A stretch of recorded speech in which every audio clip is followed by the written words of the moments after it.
Hi everyone, let's see how you can stop ads in Windows 11 completely. To get started, simply right click over the Start menu Windows icon and go to Settings. Then go to System, Notifications. Now scroll down and click on Additional Settings. Uncheck all the options you see here.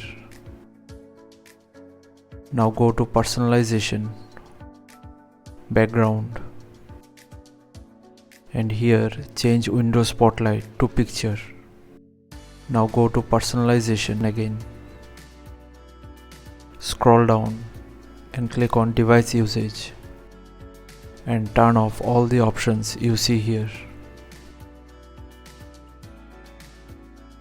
Now go to Privacy and Security.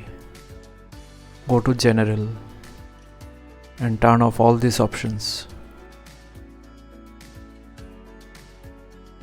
Now close the settings panel.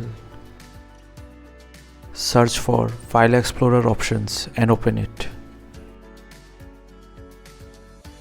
From here, go to the View tab, scroll down and uncheck Show Sync Provider Notifications and save the change. And that's it, the job is done.